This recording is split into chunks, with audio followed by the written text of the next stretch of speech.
Shalom, selamat pagi Bapak Ibu Saudara sekalian. Kembali kita berjumpa dalam renungan SOS. Puji Tuhan, mengawali renungan kita satu di dalam doa. Bapa di surga, Bapa yang kami sembah dalam nama Yesus, terima kasih Tuhan. Pagi yang indah ini kembali kami boleh berjumpa dengan saudara-saudara kami dalam menyampaikan renungan pagi hari ini. Untuk itu Tuhan, sebelum kami mulaikan, kami mohon biar Roh Kudus tolong kami, memberikan kami kemampuan untuk menangkap pesan-pesan Tuhan melalui renungan yang akan kami sampaikan. Terima kasih Bapa, terima kasih Tuhan.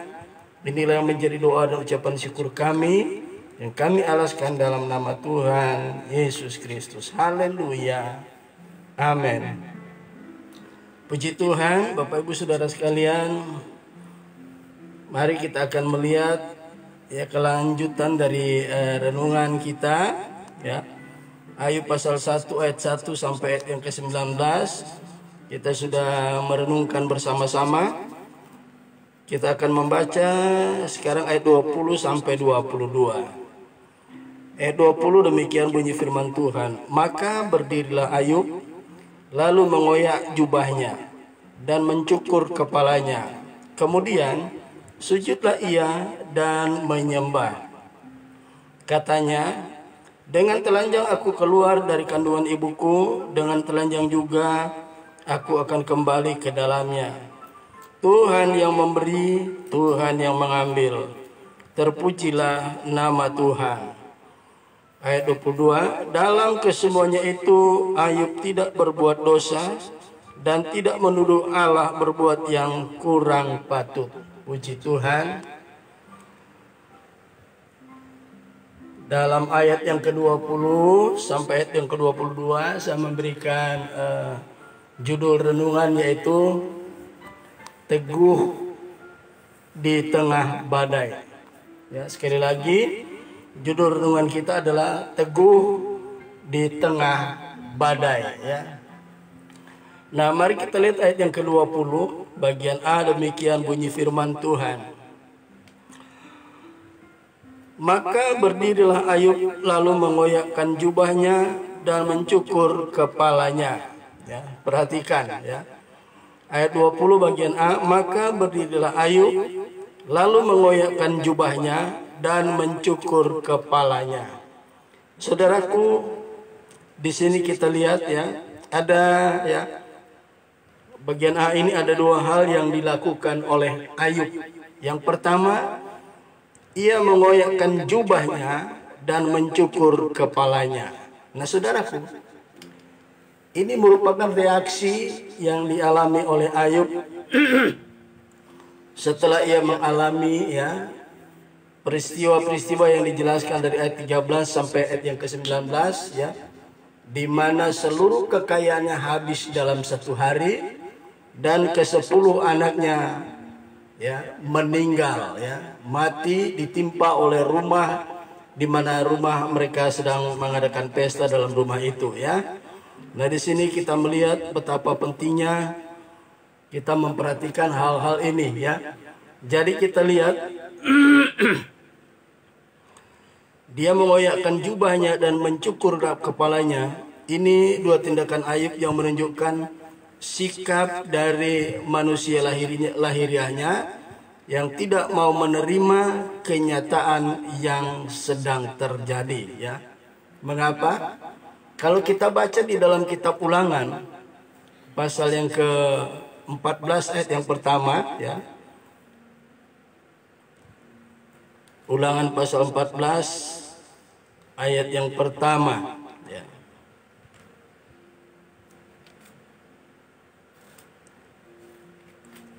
Ulangan pasal 14 ayat yang pertama, demikian bunyi firman Tuhan. Di sini redaktur Alkitab memberikan judul bacaan atau perikop, cara berkabung yang dilarang ya. Kamulah anak-anak Tuhan Allahmu. Janganlah kamu menoreh-noreh dirimu ataupun menggundul rambut di atas dahimu karena kematian seseorang ya. Perhatikan, saya baca kembali. Kamulah anak-anak Tuhan Allahmu, janganlah kamu menoreh-noreh dirimu ataupun menggundul rambut di atas dahimu karena kematian seseorang.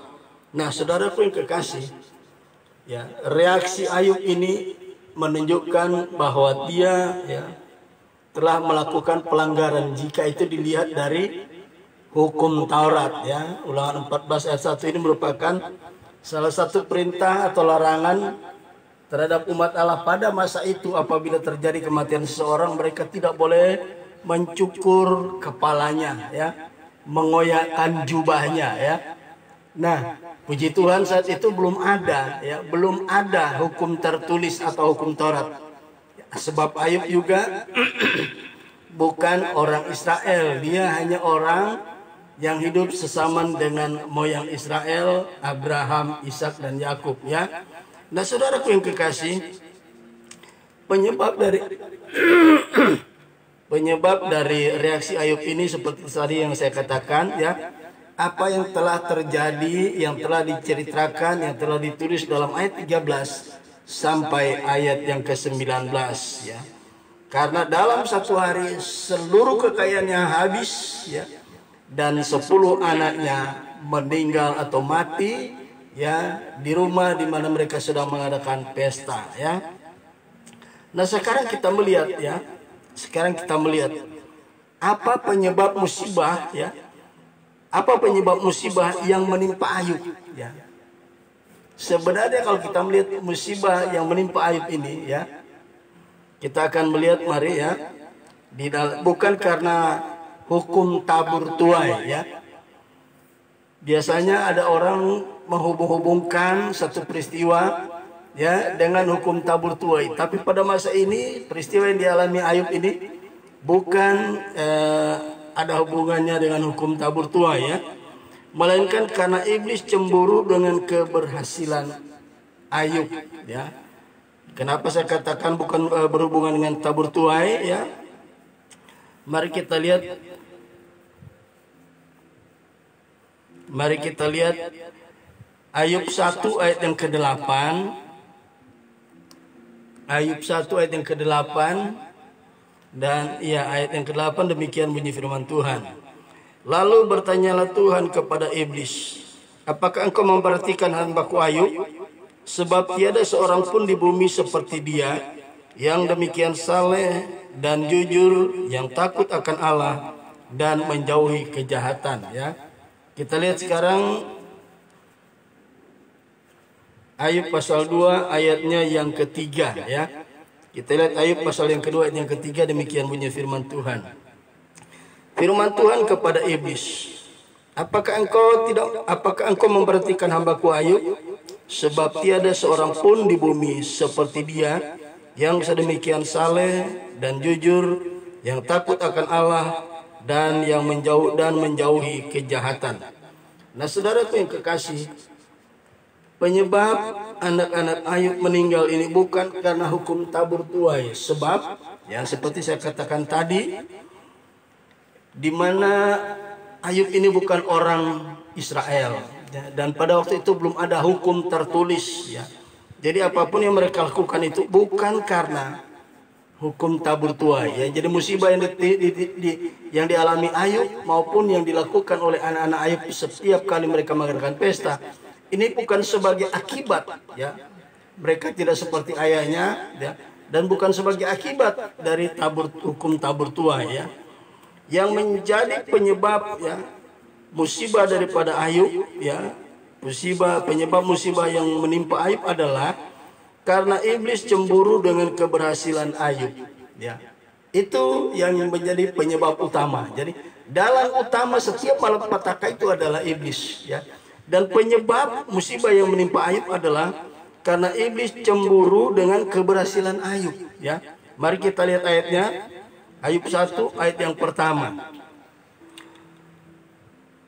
Ada seorang laki-laki di tanah Uz bernama Ayub. Orang itu saleh dan jujur, ia takut akan Allah dan menjauhi kejahatan. Itu yang pertama. Dia orang yang memiliki 4 label yang diberikan Tuhan. Ya, itu yang pertama. Yang kedua kita baca di ayat yang ke-10. Bukankah engkau membuat pagar sekeliling dia dan rumahnya serta segala yang dimilikinya? Apa yang dikerjakannya telah kau berkati dan apa yang dimiliki makin bertambah di negeri itu. Saudara lihat, ini penyebab utama musibah yang menimpa Ayub. Apa itu?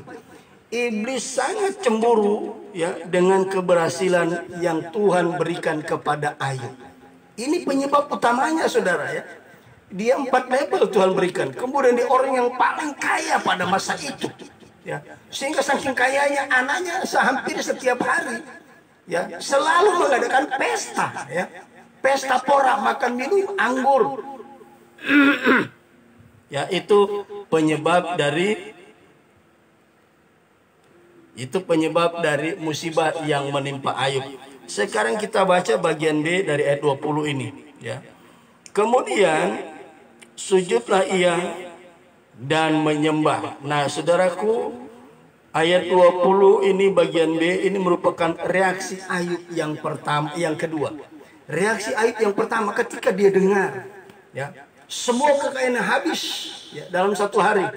Anaknya mati 10 orang dalam satu hari. Dia mengoyakkan jubahnya, dia mencukur rambut di kepalanya. Ini reaksi yang pertama.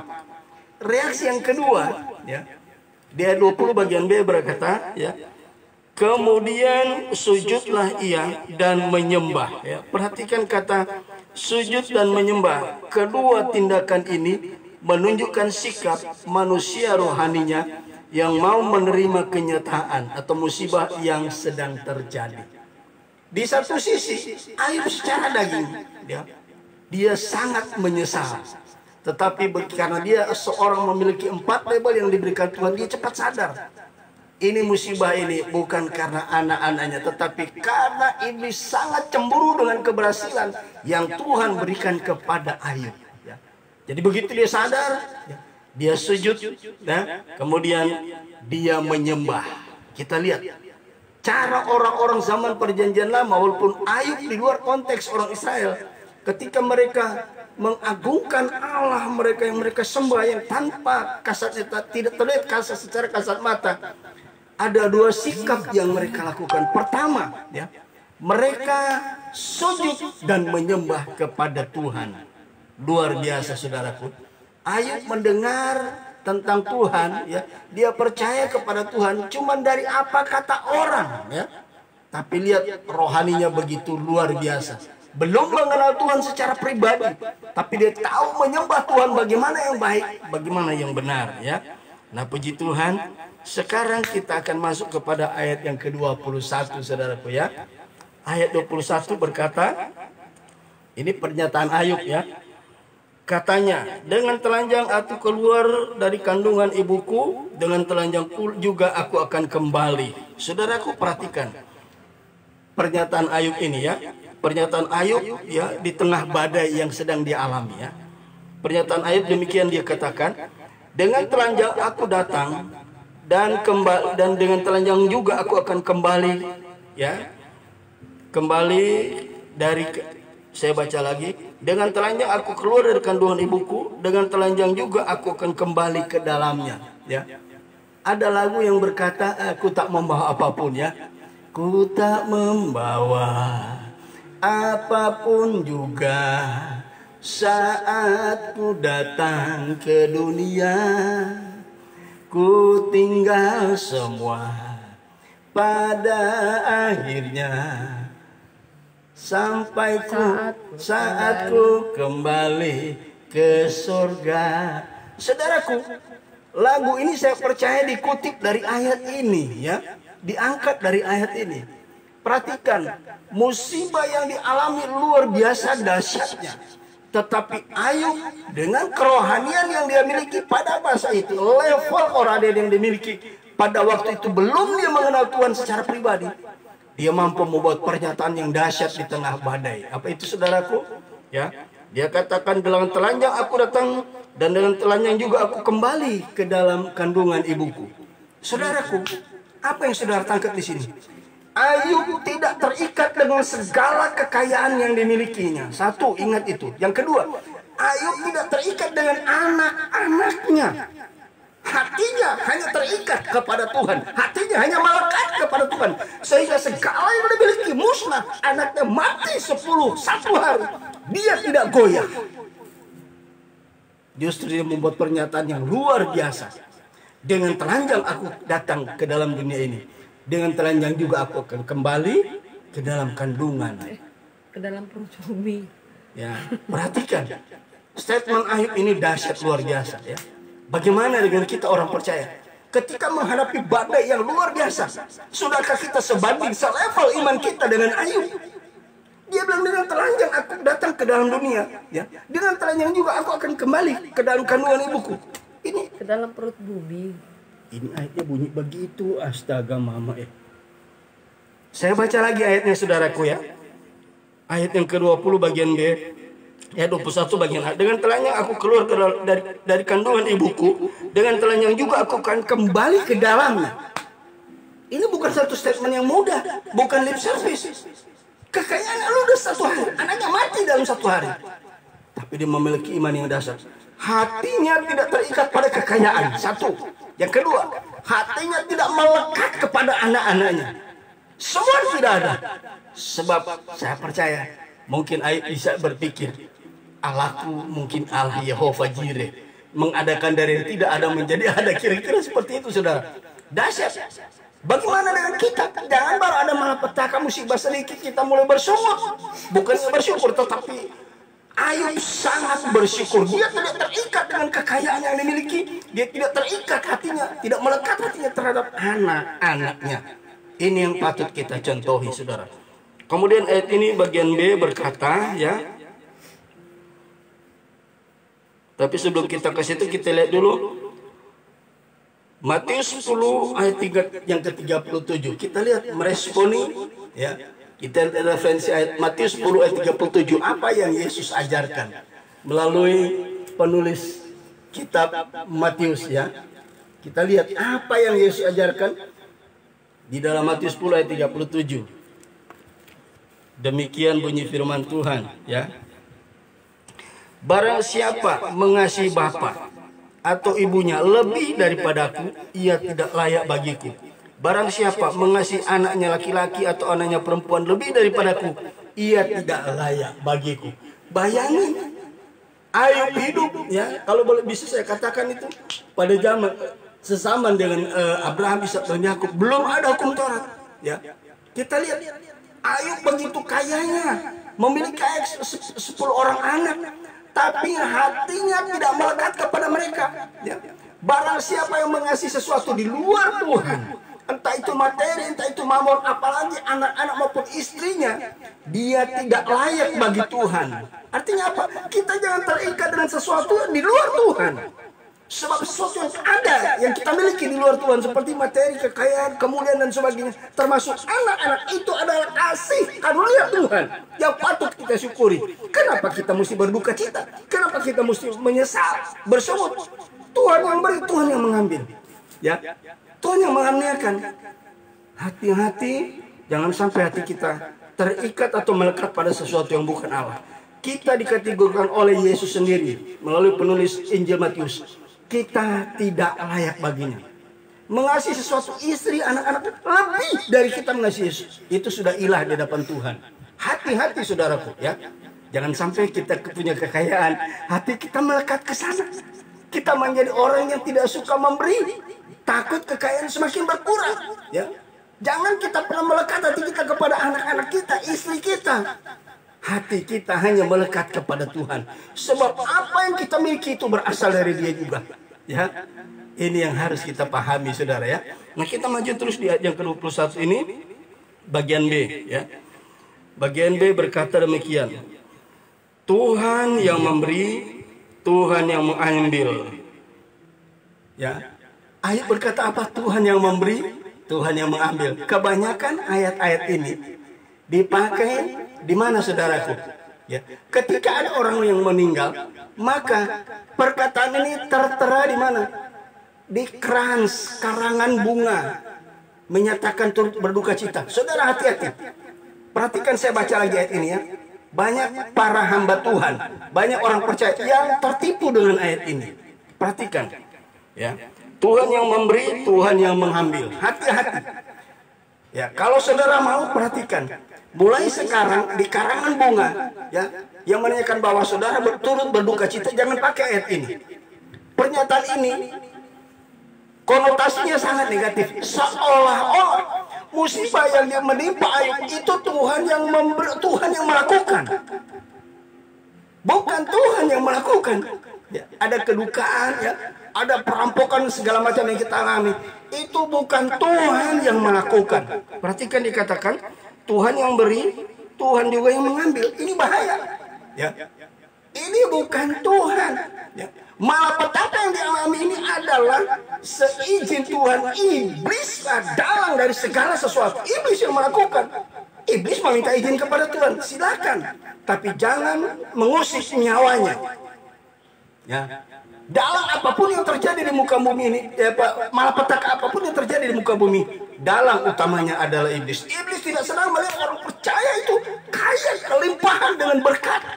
Hidupnya damai sejahtera, iblis tidak senang.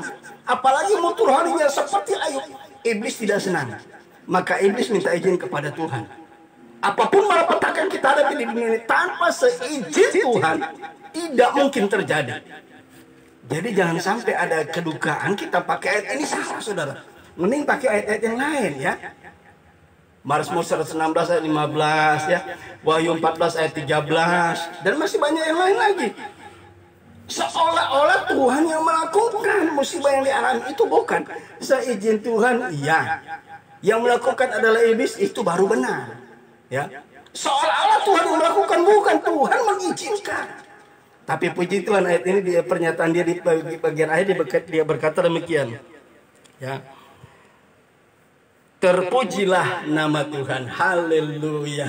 Ayub begitu menyatakan sesuatu pernyataan yang salah menurut kebenaran. Apa yang terjadi, dia cepat sadar, ya.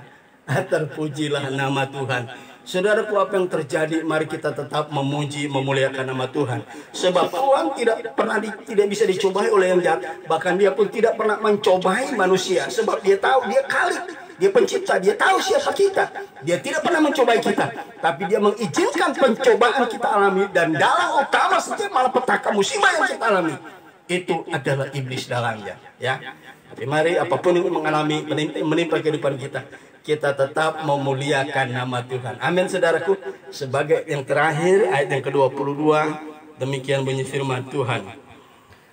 Dalam kesemuanya itu Ayub tidak berbuat dosa dan tidak menuduh Allah berbuat yang kurang patut. Saudaraku, segala sesuatu, ini pesan Tuhan, ya. Segala sesuatu yang terjadi dalam hidup kita itu segala sesuatu yang terjadi dalam kehidupan kita, yang kita lakukan di luar sepengetahuan kita, di luar iman kita, sebelum kita terima Tuhan, itu semua tidak diperhitungkan salah oleh Tuhan. Sebab Ayub menyatakan itu pada waktu itu memang dia belum mengenal Tuhan secara pribadi, ya. Belum ada hukum Taurat, dan walaupun ada hukum Taurat dia tidak mungkin memiliki, sebab dia bukan orang Yahudi. Puji nama Tuhan. Saya percaya renungan pagi yang indah ini sudah berakhir di sini, ya. Bagaimana tentang iblis dalam segala malapetaka, berakhir sampai di sini. Besok kita akan lanjutkan dengan topik yang berbeda. Moga Tuhan memberkati kita sekalian. Puji Tuhan. Sebelum saya mengakhirinya, kita dengarkan satu pujian bagi Tuhan. Haleluya.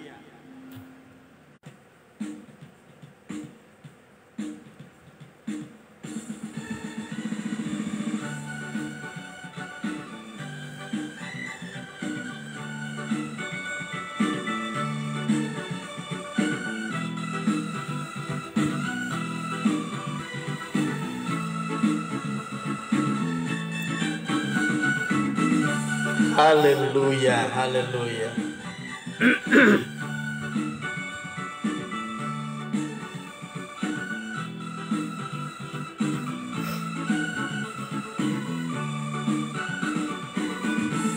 Begitu besar kasih Allah pada kita,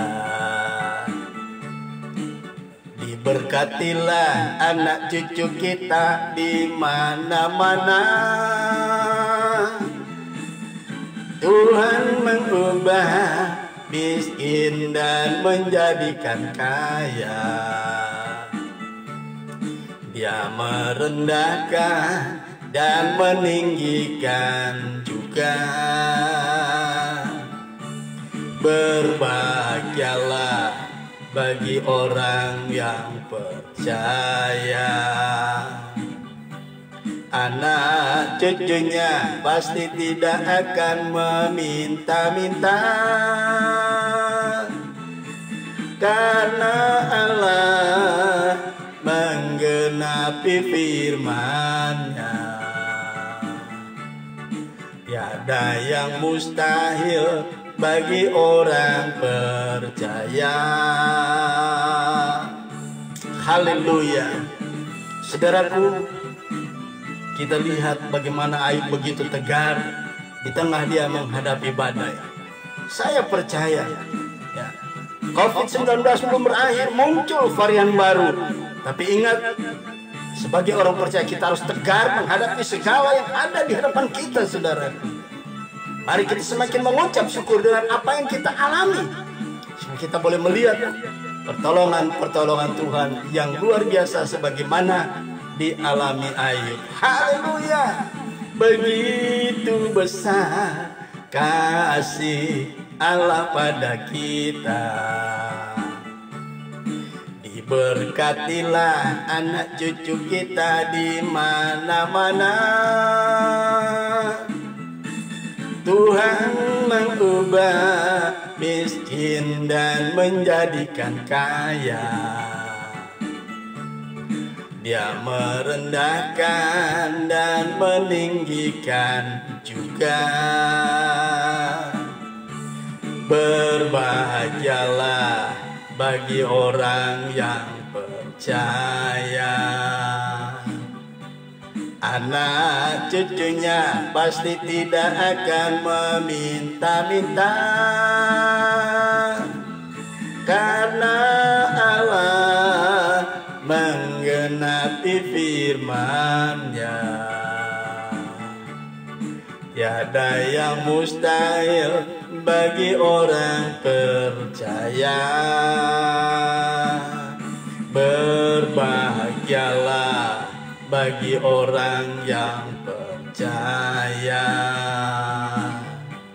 Anak cucunya pasti tidak akan meminta-minta,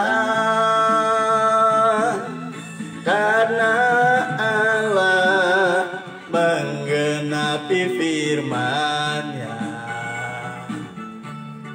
Tiada yang mustahil bagi orang percaya.